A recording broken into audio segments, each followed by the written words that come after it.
pensar, então, agora nos momentos desafiadores, nas nossas relações com os nossos pais, com os nossos filhos, com os nossos netos, o conflito de gerações. Eu acho um bom começo para a gente já encher a nossa mente de possibilidades de ter uma vida melhor, porque a gente é um ser relacional, a gente tem que ter uma relação boa, tá? Então, por que será que acontece esse tipo de conflito, já que somos seres relacionais? Como é que a gente evita desentendimentos? É possível evitar? Qual a melhor maneira de resolver e aprender com aquilo que está sendo uma barreira nesses relacionamentos? Para a gente responder essas e outras perguntas, eu recebo o consultor de carreiras, Dr. Lincoln Augusto. Seja muito bem-vindo. Muito obrigada por estar aqui com a gente. Pelo convite. É uma alegria te receber, viu? Alegria sempre é minha. Obrigado. Fica à vontade, vamos começar o nosso bate-papo, vamos pensar aí nessa possibilidade de ter um relacionamento melhor, mais saudável. Pois é, Cláudia, você sabe que as relações, elas são relações sempre cheias de grandes desafios. E os conflitos, eles fazem parte desse processo. Independentemente de qual seja a geração, é sempre muito importante a gente entender como a gente pode lidar com as diferenças, tornando semelhanças nas relações interpessoais. Olha lá, tem muita dificuldade às vezes nas relações familiares, né? Entre pais e filhos, que a distância é menor, eu já vejo isso. Graças a Deus eu não tive isso na minha casa, mas eu vejo algumas amigas com conflitos sérios, né? Pois é, e aí tem uma diferença muito sutil entre conflito e confronto. Você sabe que, historicamente, até pelo nosso próprio processo de colonização, o Brasil sempre foi um país de grandes conflitos. Mas o conflito, no sentido da essência da sua palavra, ele nunca é negativo desde que não se torne um confronto.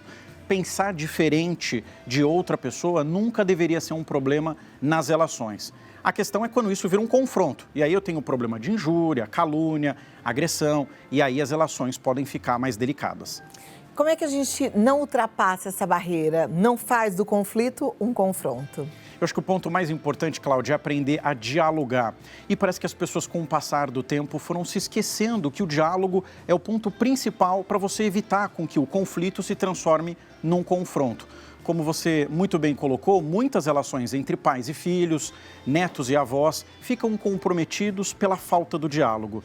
E a falta do diálogo sempre vai levar a situações que nem sempre são equilibradas, principalmente nas relações familiares. Agora eu vou te falar que o diálogo nem sempre é fácil, Lincoln. Você sabe que eu me lembro quando os meus filhos eram pré-adolescentes, que essa eu acho que é a fase mais delicada. Eu queria muito conversar, bater papo, mas as respostas eram sempre muito curtinhas, porque eles gostavam muito do mundinho deles.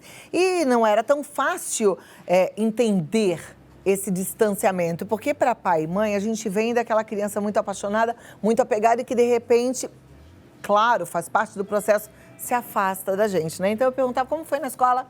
Legal. Como foi a festa? Legal. E, né, como é que a gente faz para ter esse diálogo?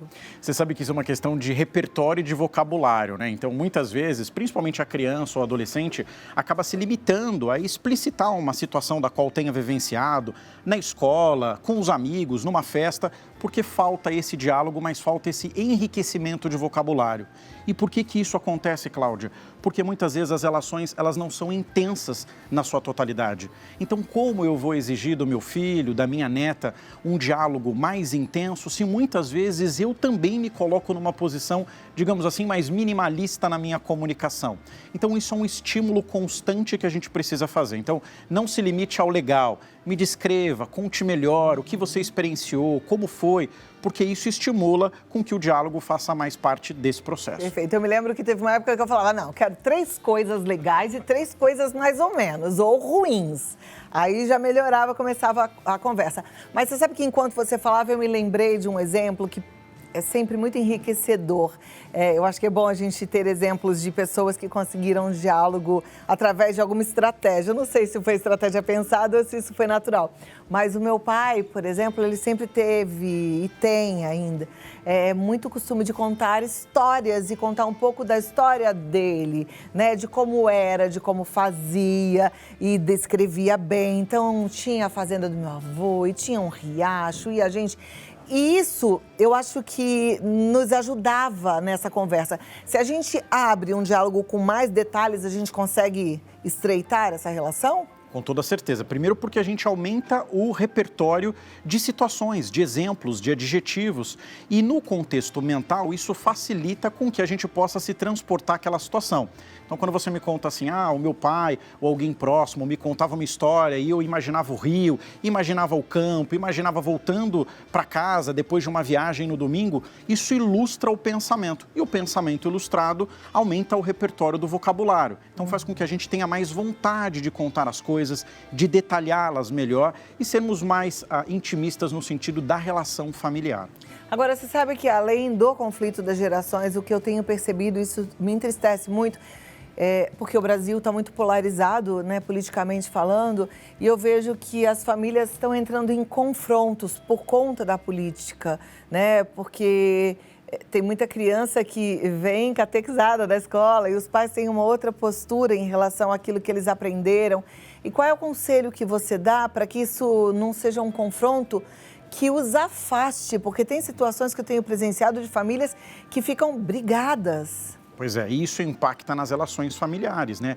Caso de irmãos, de primos, de pai e filho que deixam de se falar por uma questão, às vezes, de um posicionamento político ou uma questão ideológica. O mais importante de tudo é a gente entender que as diferenças também servem para nos aproximarmos. Eu costumo dizer uma frase, Cláudia, que diz o seguinte: a Terra é um pequeno ponto no espaço com infinitos pontos de vista. Pensar diferente do outro não é um problema. O problema é, a partir daquele pensamento e daquela diferença, haver uma ruptura.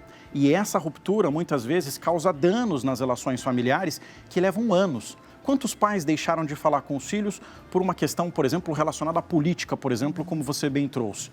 Então é importante a gente balancear e equilibrar. Será que no almoço de domingo é o melhor momento para a gente falar sobre esse assunto?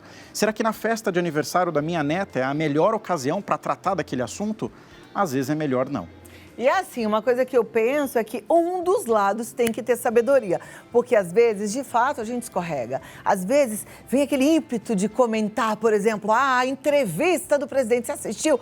Aí, porque é o papo, é aquilo que está na cabeça, né? Aí começa o confronto.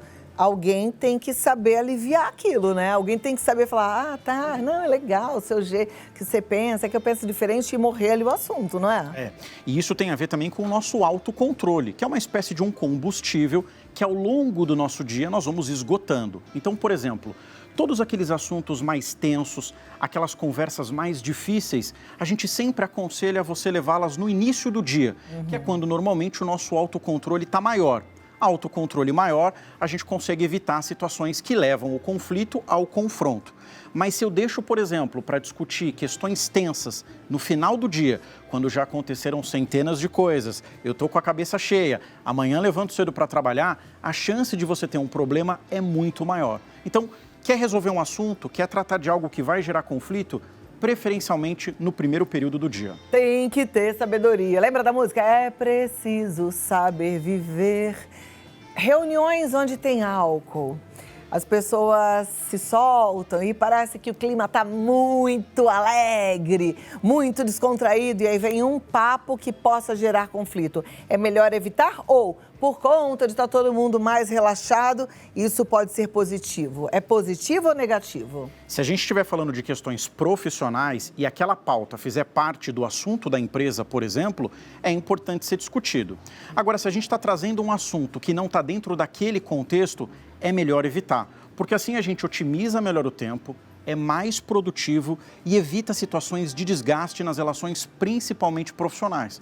Se a gente pensar que muitas das donas de casas que estão nos assistindo, muitas vezes estão dentro de um trabalho e passam a maior parte do tempo com os colegas, se aquele ambiente for tóxico ou altamente conflituoso, provavelmente o trabalho vai deixar de ser prazeroso. Tem que tomar cuidado, né? Às vezes os ânimos estão inflamados. Aquele parece que está relaxado, mas tem alguém ali pronto para dar o bote. A gente tem que ter esperteza nessas horas também.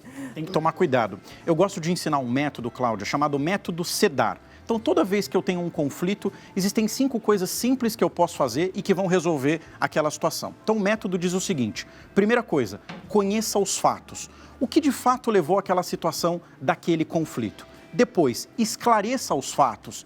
Então, procure entender o que levou ou motivou aquele conflito. Terceiro ponto, dialogue sempre, porque o diálogo facilita as relações. Quarto passo, busque alternativas. Então, como é que a gente pode resolver esse impasse? E o quinto ponto, que é extremamente importante, é resolva o problema.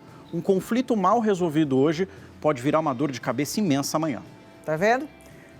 Olho Vivo, 5 passos para você colocar em prática e ter uma vida melhor, relacionamentos mais saudáveis. Conselho final, Lincoln, para a gente terminar esse bate-papo. Cláudia, conflito faz parte das relações humanas e não tem nenhum problema pensar diferente do outro. Mas cuidado para essa linha tênue não virar um problema de relacionamento e ocasionar separações, relações conflituosas e que amanhã, por um momento do instante da vida, eu me arrependa do que eu disse ou de como eu disse. Porque num conflito, muitas vezes, não é o que você fala, mas como você fala. Ó, como você fala. Muito bem. E eu já digo para você, foge desses papos de política, gente. Não dá para botar muito mão no fogo, não, para brigar com uma pessoa que se ama, né? Como que é isso? Seja esperto, né? Doutor Lincoln Augusto, foi uma alegria recebê-lo. O Lincoln tem uma prática enorme com consultoria de empresas, de gestão e vai te orientar. Inclusive, se você está precisando de um bate-papo mais esclarecedor, entre em contato. Se você está aí cuidando do RH da sua empresa, chama para a palestra que ele é fera, tá? O Instagram é dr.lincolnaugusto e o YouTube dr.lincolnaugusto, _LAT. E Comercial F. Muito obrigada e até a próxima, viu? Foi um prazer te receber. Obrigada.